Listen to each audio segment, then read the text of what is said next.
এমন চরমপন্থায় পৌঁছে গিয়েছে ইসকন, এমন চরমপন্থায় পড়ছে তার 100 ভাগের 1 ভাগ যদি আলেম ওলামা আগাইতো, এতদিনে আলেম ওলামা সব জেলে যাইতো, জঙ্গি কয়ে আটকায় দিত। কতক্ষণ ঠিক কিনা? ইসকনের এক একটা মন্দির মানিকে জানেন, এক একটা সন্ত্রাসীদের আড্ডাখানা, পিস্তল থেকে রাইফেল থেকে নিয়ে চাকু চাপাতি সহ। ফেসবুকে আপনারা দেখছেন, এমন কোন নিষিদ্ধ অস্ত্র নাই যে ইসকনের এক একটা মন্দিরের ভিতরে নাই। এইভাবে অস্ত্র মজুত করার কারণটাই বাংলাদেশের মধ্যে কি, এটা এদেশের মানুষ জানতে চায়। কথা ঠিক কিনা? তারা এদেশের স্বাধীনতা সংগ্রামের জন্য, এদেশের স্বাধীন সার্বভৌমত্ব রাষ্ট্রের জন্য ঝুঁকি। এই জন্য আমরা জোর দাবি জানাই ইসকনকে বাংলাদেশে নিষিদ্ধ করতে হবে। কথা ঠিক কিনা? এদের ধর্পে এদের এত দুঃসাহস বেড়ে গিয়েছে, এরা মুসলমানদেরকে দিবালোকে দিনের বেলায় হত্যা করে, জবে করে হত্যা করে। এত বড় দুঃসাহস এদের যে মুসলমানকে, একটা আইনজীবীকে ডাইরেক্ট দিনের বেলা জবে করে হত্যা করে। এটা দিল্লি নয়, এটা কলকাতা নয়, এটা বেঈমানদের দেশ নয়, মুসলমান শাহজালালের দেশ। কথা ঠিক কিনা? এটাকে দিল্লি মনে করলে ভুল করবা ইসকন তোমরা। এটা শাহজালাল শাহপরানের দেশ, এটা হাফিজুর রহমতুল্লাহ দেশ, এটা শাহ মখদুমের দেশ। কথা ঠিক কিনা? এই বেঈমানদেরকে নিষিদ্ধ ঘোষণা করতে হবে। ইসকন এদেশে হিন্দু আছে, হিন্দুই থাকবে, আবার ইসকন নামে নতুন আরেক সন্ত্রাসী সংগঠন এদেশে থাকবে কেন? এটা দেশের স্বাধীনতার জন্য ঝুঁকি স্বরূপ, এরা মারাত্মক ঝুঁকি স্বরূপ। এই জন্য ইসকনকে প্রত্যাখ্যান করুন, ইসকনের বিরুদ্ধে কথা বলতে শুরু করুন, ইসকনকে প্রতিহত করুন। ইসকনদের বদনাম, ইসকনদের যে অবস্থাগুলো, এগুলো জাতির সামনে তুলে ধরুন। এদের এক একটা মন্দির মানে এক একটা ক্যান্টনমেন্ট, একটা পুলিশ ফাঁড়িতে অত অস্ত্র নাই, একটা পুলিশ ফাঁড়িতে একটা থানার মধ্যে অত অস্ত্র নাই। যেভাবে ফেসবুকে দেখলাম তাদের ইসকনের মন্দিরগুলোতে এত অস্ত্র, কারণটা কি? এদেশে তোমার মন্দিরে অস্ত্র থাকবে কেন? আমাদের মসজিদে তো একটা লাঠিও নাই, আমাদের মসজিদে একটা দাও নাই, আমাদের মসজিদে তো চাকু নাই, আমাদের মসজিদে কোনো চাকু নাই, দাও নাই, পিস্তল নাই, রাইফেল নাই। তোমাদের এই স্বাধীন দেশে তোমাদের ইসকন মন্দিরের মধ্যে হাজার হাজার অস্ত্র থাকবে কেন? চাইনা রাইফেল থাকবে কেন? পিস্তল থাকবে কেন? চাপাতি থাকবে কেন? এমন লম্বা লম্বা চাপাতি দেখলে গা শিউরে ওঠে। এটা নাকি ইসকন, এটা নাকি তাদের মন্দির, সন্ত্রাসীর আড্ডাখানা। কথা ঠিক কিনা? মোহতারাম হাজিরিন, এদের দর্প বেড়ে গিয়েছে। এদেরকে লাগাম টেনে না ধরলে এই দেশ ঝুঁকির মধ্যে পড়ে যাবে ভবিষ্যতে। এরা একটা ছত্র ছায়ায় বেশি বেড়ে গিয়েছিল, লাগাম টেনে না ধরলে উপায় নাই। মানুষ বানানোর পরও মানুষ রূপী কত পশু আছে, ইহুদি, নাসারা, হিন্দু, বৌদ্ধ, ইসকন, বেঈমান, কত নানান কিসিমের মানুষ আছে যারা ঠান্ডা বাতায় মানুষকে খুন করে ফেলে। এমন বেঈমান, এরকম নাস্তিক, কমিউনিস্ট, ইহুদি, নাসারা বহু আছে। আল্লাহ আমাদেরকে সেই ধর্মে না বানিয়ে রাহমাতুল্লিল আলামিনের উম্মত বানাইছেন। যেরকম সুবহানাল্লাহ। আল্লাহ তাআলার দরবারে কি শুকরিয়া আদায় করবো। আয় খোদা করবা শবম এহসা বর এহসা করদাই, আদমি দাদাই বাজম মুসলমা করদাই। আয় খোদা করবা শবম এহসা বর এহসা করদাই। এক আল্লাহর ওলি আল্লাহর দরবারে কান্দে আর বলে, আল্লাহ তুমি মনুষ্যত্ব দান করেছো, মানুষ বানাইছো, শিয়াল, কুকুর আর হনুমান, বানর, বিড়াল, এই নিকৃষ্ট কোনো ইতর প্রাণী তুমি আমাকে বানাও নাই।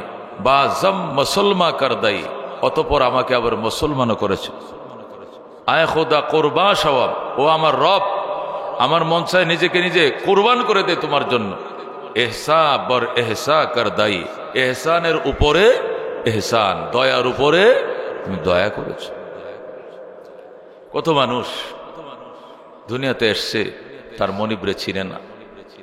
কত মানুষ কিভাবে সে দুনিয়াতে আসলো এই চিন্তা তার মাথায় আসে নাই।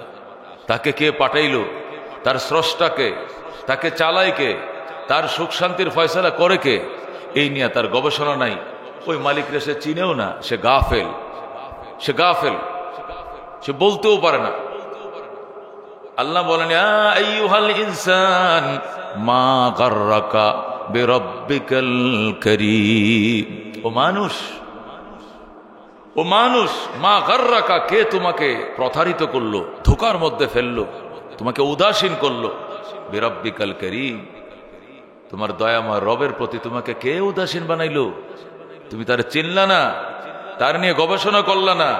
আল্লাযী খালাকাকা, অথচ তিনি তোমাকে বানিয়েছেন। ফাসাওয়াকা, তিনি তোমাকে সুচারুরূপে যে অঙ্গ যেভাবে বানানোর দরকার ওইভাবে বানাইছেন। ফাআদালাক, একদম ইনসাফের আচরণ আল্লাহ তোমার সঙ্গে করেছে।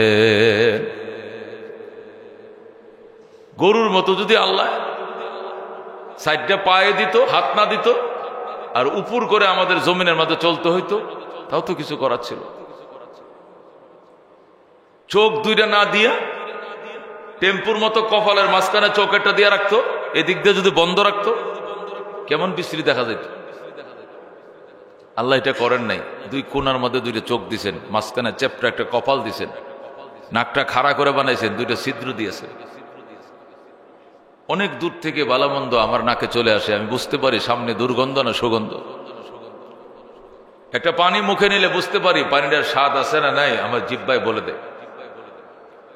সে একবার একটা মেশিন স্টার্ট দিয়েছিল, এই মেশিনটা একবারই স্টার্ট দেওয়া, এটা একবারই বন্ধ হয়ে যাবে। মাঝখানে এই ইঞ্জিনকে দ্বিতীয়বার কোনো স্টার্ট দেওয়া লাগে না। এই স্টার্ট কে দিল? দুনিয়ার একটা দামি ইঞ্জিনও স্টার্ট করলে তেল ফুরায় গেলে এমনি এমনি বন্ধ হয়ে যায়, আবার স্টার্ট দিতে হয় তেল ভরে।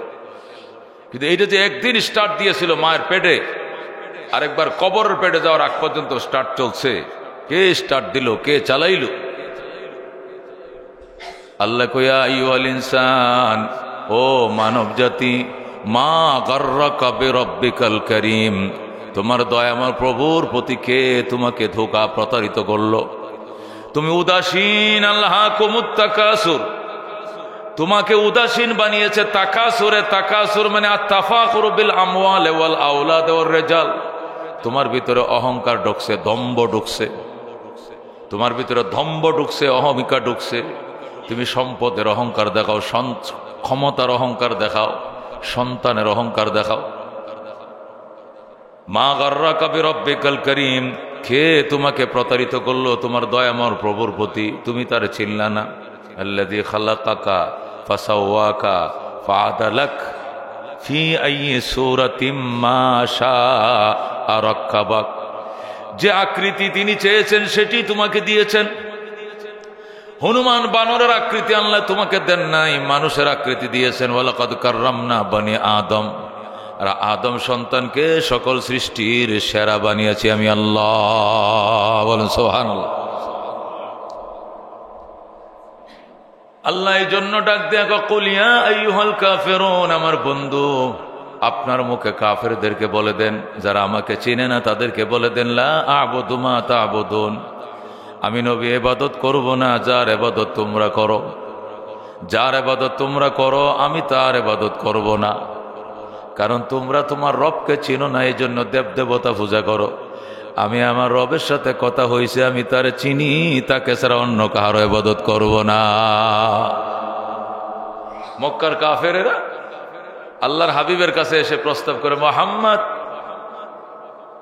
তোমার সাথে আমাদের যে দ্বন্দ্ব, এটা চাই চিরদিনের জন্য নিরসন করে ফেলতে। কয় কেমনে? কয় লিয়াজু করি, কোয়ালিশন করে ফেলি, এক হয়ে যাই, জোটবদ্ধ হয়ে যায়। রসুল করে কিভাবে কিভাবে শত্রুর মোকাবেলার জন্য জোটবদ্ধ হওয়া যাবে?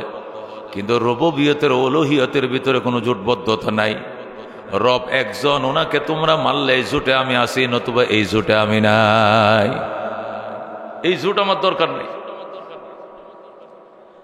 তারা প্রস্তাব দিল, একদিন আপনি আমি সবাই মিলে আল্লাহর ইবাদত করব, কাবা করে যায় আল্লাহর ইবাদত করব। পরের দিন তুমি মুহাম্মদ আমরা সকলে মিলে আবার 360 মূর্তির ইবাদত করব। তোমরাও শান্ত রইলা, আমরাও শান্ত রইলাম, তোমার রবও খুশি, আমাদের রবও খুশি। জোরে কর নাউজুবিল্লাহ।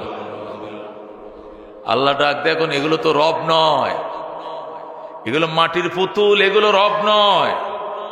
এই পত্তলিকের পূজা যারা করস, এরা কি আমার রবকে তোদের পুতুলের মতো মনে করসনি? আমার কাইটের শহীদ বানায় দাও, শহীদ হইতে রাজি আছি।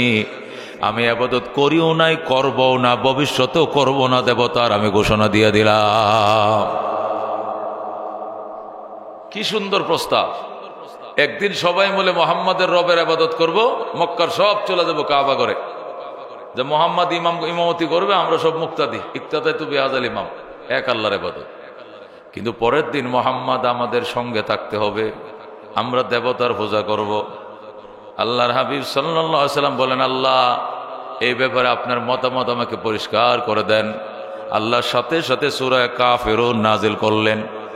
আল্লাহ বলেন, কুল, হে আমার বন্ধু, দায়িত্বহীন ভাষায় বলে দেন, পরিষ্কার বজ্র কণ্ঠে বলে দেন, ইয়া আইয়ুহাল কাফিরুন, ও বেঈমানের দল, ও কাফেরের দল, লা আ'বুদু মা তা'বুদুন, কশিন কালো ইবাদত করব না যার ইবাদত তোমরা করো, ওয়ালা আনতুম আবিদুনা মা আ'বুদ, এবং তোমরাও ইবাদত করো না যার ইবাদত আমি করি।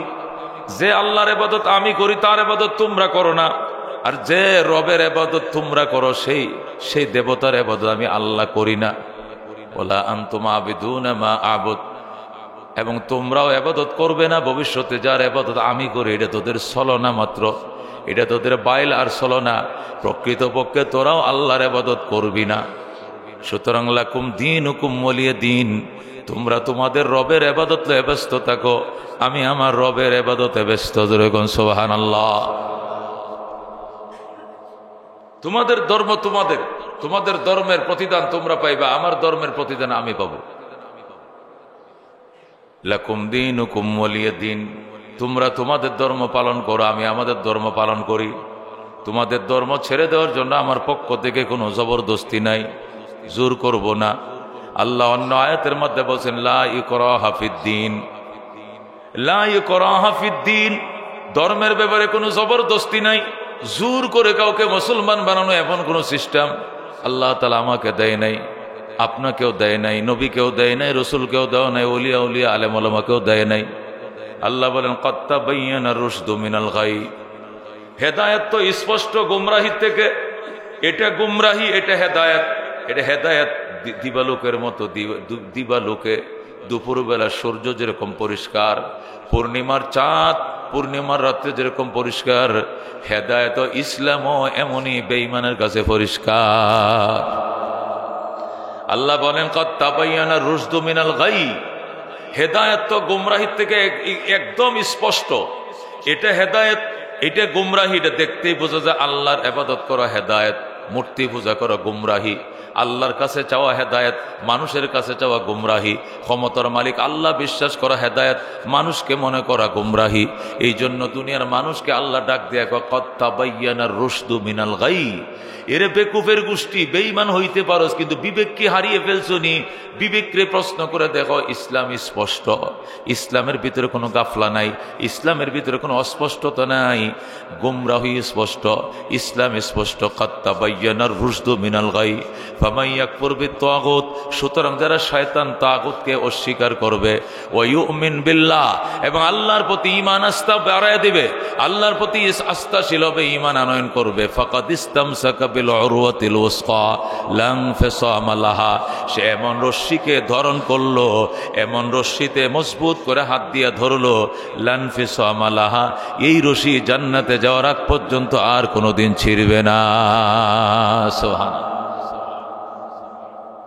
আল্লাহ কয়, লা ইনফিসামা লাহা ফাকাদ ইসতামসাকা বিল উরওয়াতিল উসকা, যে ব্যক্তি ইসলাম যে হেদায়েত, তাওহীদ যে হেদায়েত, ঈমান যে হেদায়েত, এটা যারা বুঝে, এটা যারা বিশ্বাস করে, এটি বুঝে, এটি বিশ্বাস করে যারা আল্লাহর রজ্জুকে ধারণ করলো, কোরআনকে মজবুত করে ধরলো, গুমরাহিকে অস্বীকার করলো, শয়তান তাগুতকে অস্বীকার করলো, আল্লাহ বলেন, ফাকাদ ইসতামসাকা বিল উরওয়াতিল উসকা, সে একটা শক্ত এবং মজবুত রশ্মি ধারণ করলো।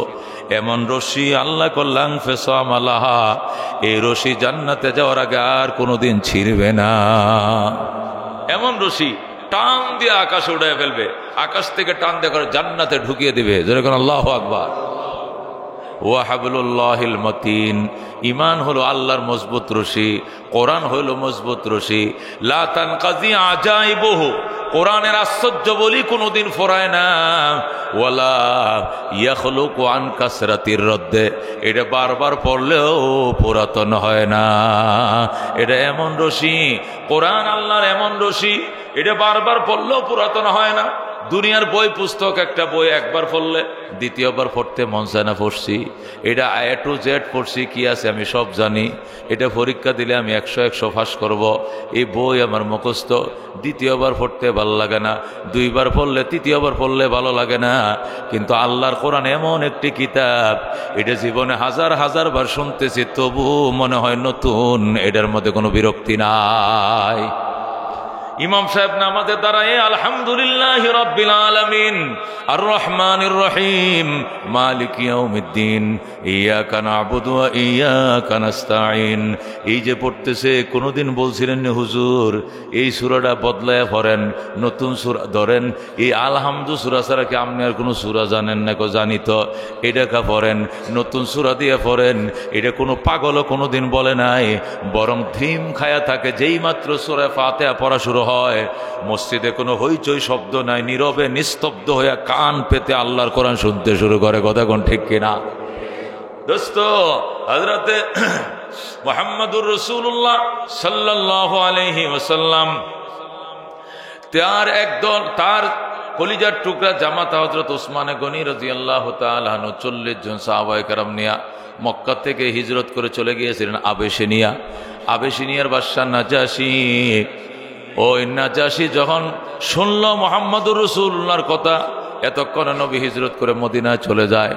নবী যখন মদিনায় হিজরত করে চলে যায়, তখন নাজাশী বাদশা বিরাট বড় প্রতিনিধি দল পাঠাইল মদিনায়, যাও মুহাম্মাদের সাথে সাক্ষাৎ করো, মুহাম্মাদের জামাতা সহ তার একদল বাহিনীকে আমি আশ্রয় দিয়েছি, মুহাম্মাদের কথা যদি ভালো লাগে আমার পক্ষ থেকে সালাম দিও, কালমা পড়িও, আর ভালো যদি না লাগে বেড়ায় চলে আইসো, তোমাদের কোনো ক্ষতি করবে না।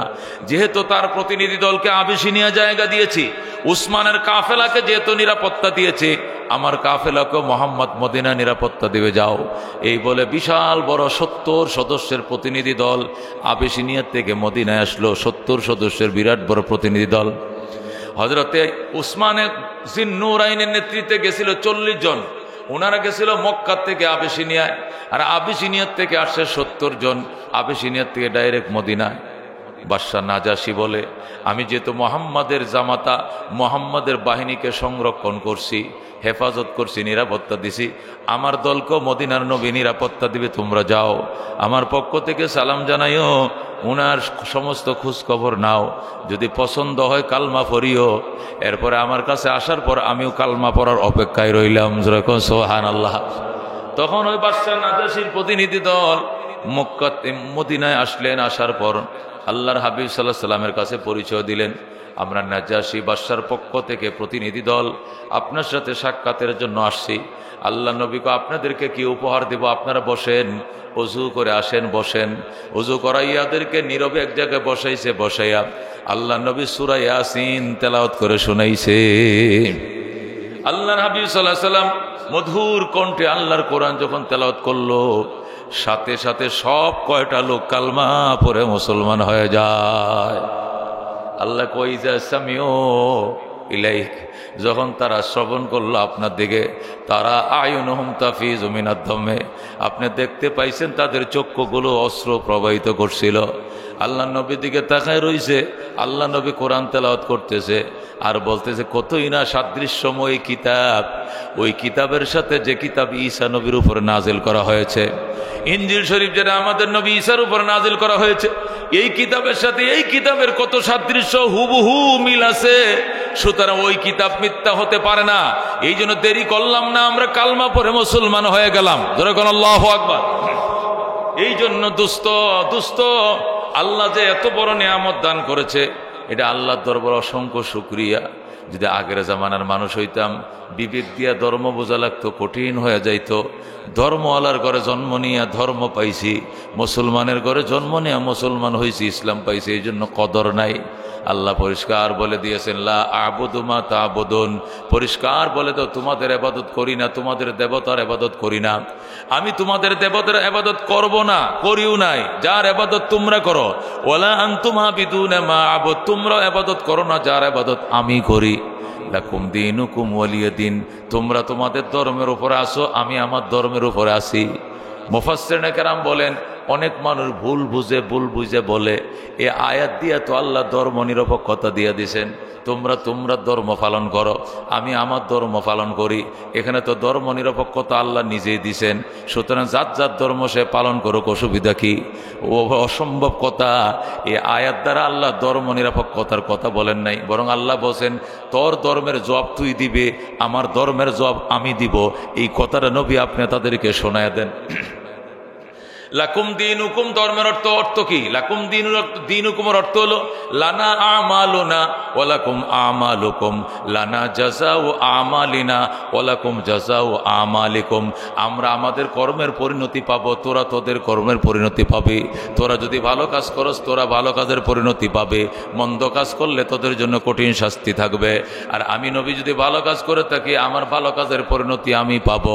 এর অর্থ এই নয় তোদেরটাও ভালো আমারটাও ভালো, এমন নয়, বরং এইটাই বলছে যে ভালো কর্ম করবে তার প্রতিদান পাবে, যে মন্দ কাজ করবে তার প্রতিদান সে পাবে। তোরা তোদের পরিণতির জন্য অপেক্ষা কর, আমি আমার পরিণতির জন্য অপেক্ষা করলাম।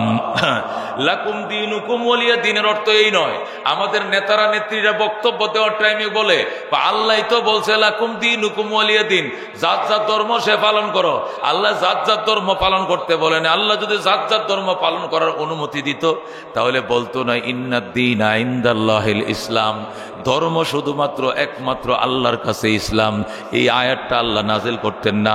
আল্লাহ বলছেন ইন্নাদ-দীনা ইনদাল্লাহিল ইসলাম, গ্রহণযোগ্য ধর্ম একমাত্র শুধুমাত্র আল্লাহর কাছে ইসলাম। যেরকম সুবহানাল্লাহ। আল্লাহ পরিষ্কার বলে দিয়েছেন ওমাইয়াবতাগি গায়রাল ইসলামে দীনা, ইসলাম ব্যতীত অন্য কোন ধর্ম যদি কেউ খোঁজো, অন্য কোন ধর্ম কেউ গ্রহণ করো, ফালাইয়ুকবালা মিন, আল্লাহ বলেন ফালাইয়ুকবালা মিন, কোশ্চিন কালেও তা অ্যাকসেপ্ট করা হবে না। আল্লাহ পরিষ্কার বলছেন ইন্নাদ-দীনা ইনদাল্লাহিল ইসলাম, ধর্ম মনোনীত ধর্ম শুধুমাত্র একমাত্র ইসলাম। এতটুকু বললে চলতো, আবার বাইঙ্গে দিছে কথাটা, কয় আবার ওয়ামাইয়াবতাগি গায়রাল ইসলামে দীনা, ইসলাম ব্যতীত অন্য কোন ধর্মকে কেউ যদি ধর্ম বানায় ফালাইয়ুকবালা মিন, আমি এটিও বলে দিলাম কোশ্চিন কালেও তা গ্রহণ করা হবে না। তাহলে বোঝা গেল লাকুম দীনুকুম ওয়ালিয়া দিন বলতে অন্য দিন পালন করার পারমিশন দেওয়া হয় নাই, বরং বলছে যার কর্মের প্রতিফল তাকে ভোগ করতেই হবে। এর ব্যাখ্যা হলো তুমি তোমার ধর্মের পরিণতি তুমি ভোগ করবা, আমি আমার কর্মের পরিণতি আমি ভোগ করব। তোমারটা যদি সঠিক হয় তাহলে তুমি তার ফল পাইবা, আমারটা সঠিক হলে আমি ফল পাবো। তার অর্থ হলো আমি মুহাম্মদুর রাসূলুল্লাহ সাল্লাল্লাহু আলাইহি সাল্লাম সঠিক ধর্মের উপরে, আমি আমারটাই নিয়ে আসি, আমি তোমারটায় যাব না। তুমিও তোমারটা নিয়ে থাকলে থাকো, এর জন্য আমার কিছু আসে যায় না। সুবহানাল্লাহ। এই জন্য দোস্ত অনেকে এই কথাগুলো বলে বিভ্রান্ত করে জাতিরে। যারা বলে এরা কিন্তু আলেম ওলামা না, রাজনৈতিক নেতা খেতা আর কি, এই বুট পাওয়ার লাগে একটু কয় আর কি, কয় হিন্দু মুসলিম ভাই ভাই সবার কাছে ভোট চাই, বলে কিনা? মিশা কথা। হিন্দু মুসলিম কোনোদিন ভাই না, হিন্দু ভাই ভাই, মুসলমান ভাই ভাই, সবার কাছে ভোট চাই। এমনি বলতে হবে মুসলিম ভাই ভাই, হিন্দু ভাই ভাই, সবার কাছে ভোট চাই, এমনি বলতে হবে। হিন্দু মুসলিম ভাই ভাই মিশা কথা, এটা বলা যাবে না, এটা কুফরি হয়ে যাবে। আল্লাহ বলছেন আল মুসলিমু ইখওয়া, দুনিয়ার মুসলমান সব ভাই ভাই, ওয়াল কুফরু মিল্লাতুন ওয়াহিদা, আর সমস্ত কাফেররা ভাই ভাই। আল কুফরু মিল্লাতুন ওয়াহিদা, আল্লাহ বলছেন সমস্ত রসুনের ভাষা এক, মানে যত কাফের শক্তি সব এক, হেরা ভাই ভাই। আর আল মুসলিম ইখওয়া, মুসলমান ভাই ভাই। এই জন্য বুট পাওয়ার লাগে হ্যাঁ করে খুশি করার লাগে কয় হিন্দু মুসলিম ভাই ভাই, গোড়ার ডিম্যা। হিন্দু মুসলিমের ভাই ভাই কেমনে হয়? হিন্দু মুসলিম জীবনে ভাই হবে না। মুসলিম ভাই ভাই, হিন্দু ভাই ভাই, সবার কাছে ভোট চাই, এমনি বলতে হবে, এমনি বলতে হবে। হিন্দু মুসলিম ভাই হবে না কোনোদিন। মুসলমান ভাই ভাই, হিন্দু ভাই ভাই, হিন্দু ভাই ভাই এটাও হাদিসে আছে, মুসলিম ভাই ভাই এটা হাদিসে আছে, কোরআনে আছে। ইন্নামাল মুমিনুনা ইখওয়াতুন ফাসলিহু বাইনা আখওয়াইকুম লাআল্লাকুম তুরহামুন। আল্লাহ বলেন মুমিনরা পরস্পরে ভাই ভাই, সুতরাং তোমরা বায়াতের ভিতরে মীমাংসা করে সবসময় চলবা, সংঘাতে যাইবা না, তোমাদের উপরে অবশ্য দয়া মায়া মেহেরবানি করা হবে। কোরআনের মধ্যে পরিষ্কার বলা আছে। এই জন্য দোস্ত এগুলো বলা যাবে না, ধর্ম যার যার, উৎসব সবার। এটা মিথ্যা কথা, এটা মিথ্যা কথা। ধর্ম যার যার, উৎসব তার তার, এমনি বলতে হবে। ধর্ম যার যার, উৎসব তার তার, যার ধর্ম তার উৎসব। আমার ঈদে আমার উৎসব, হিন্দুদের পূজায় হিন্দুদের উৎসব, তার উৎসব সে পালন করো, আমার উৎসব আমি পালন করব। ধর্ম যার যার, উৎসব তার তার। ধর্ম যার যার, উৎসব সবার, এই স্লোগানটা কোনো হিন্দুরা কোনোদিন দিবে না, কোনো কাফেররা কোনোদিন দেয় না, কোনো ইহুদিরা কোনোদিন দেয় না, খ্রিস্টান দেয়, মুসলমান নামের কলঙ্কের মায়ের সন্তানরা দেয়। কথা ঠিক কিনা? হিন্দুরাও এত খাতির করে না। এরা বলতো না ধর্ম যার যার, উৎসব সবার, তাহলে তো হেরা তো জুমার নামাজ আইতে হবে।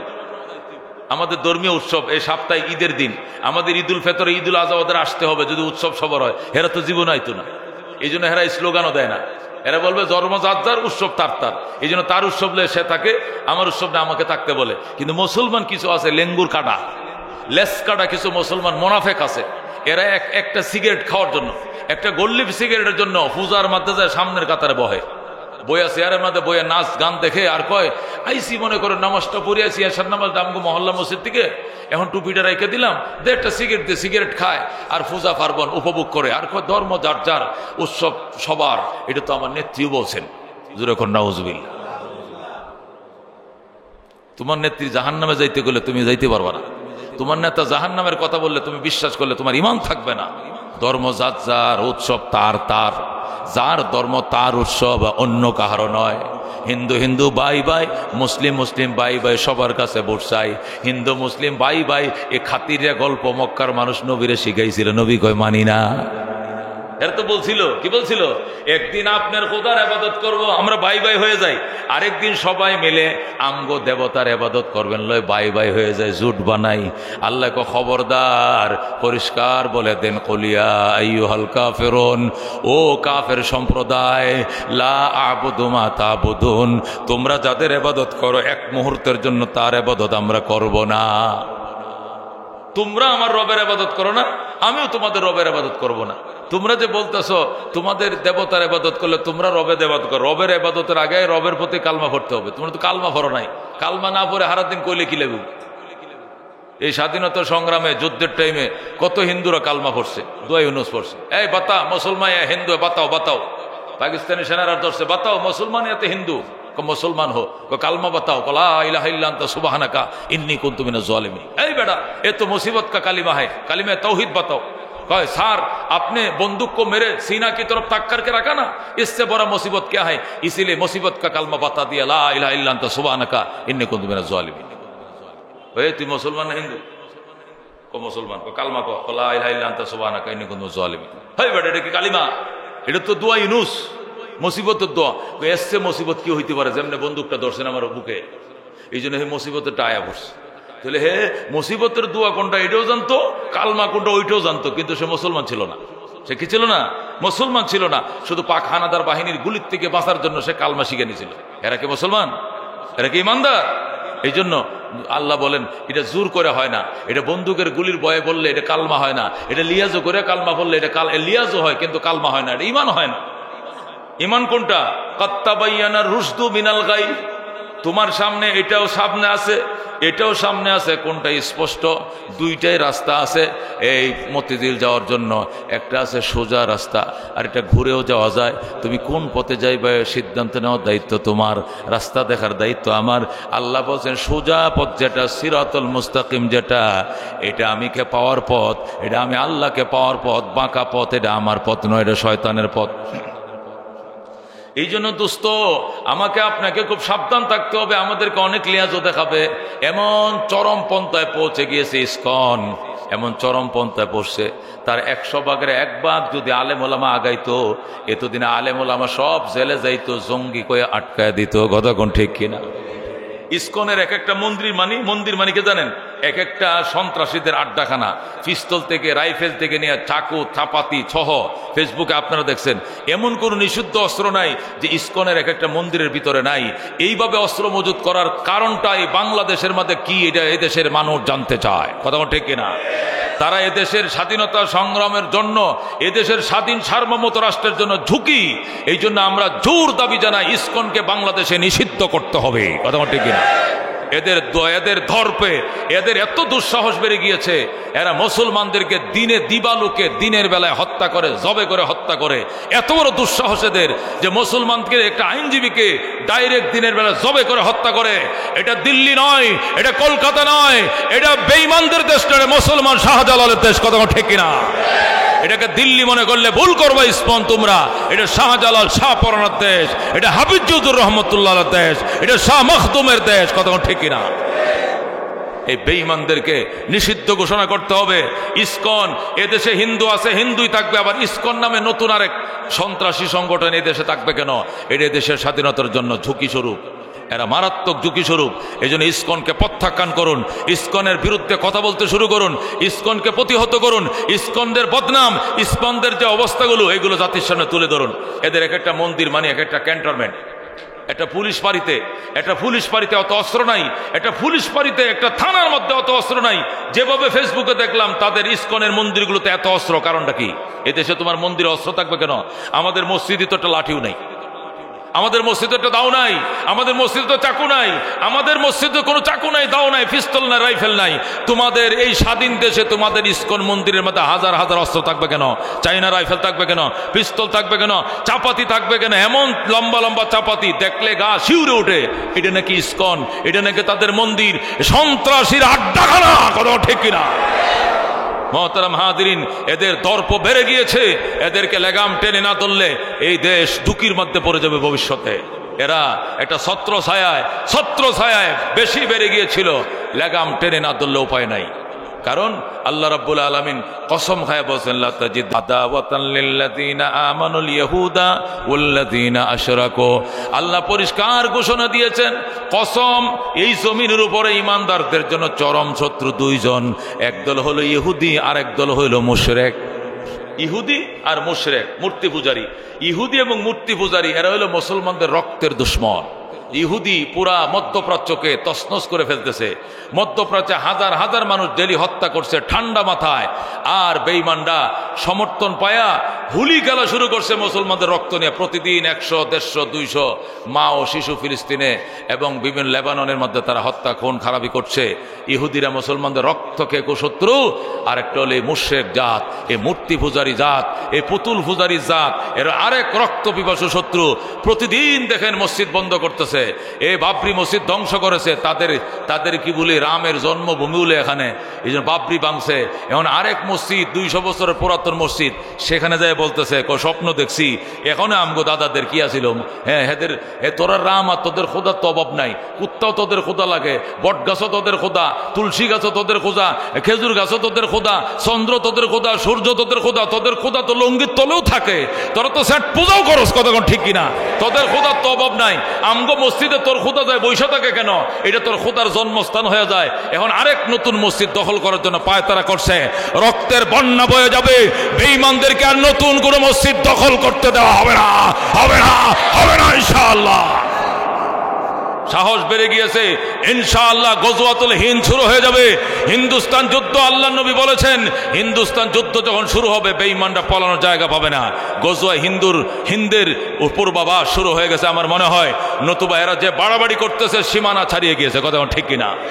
আমাদের দেশে মায়ের পেটে মায়ের কুলে মানুষ যেভাবে নিরাপদ থাকে, হিন্দুরা এইভাবে নিরাপদ আমাদের দেশে, কথা ঠিক কিনা?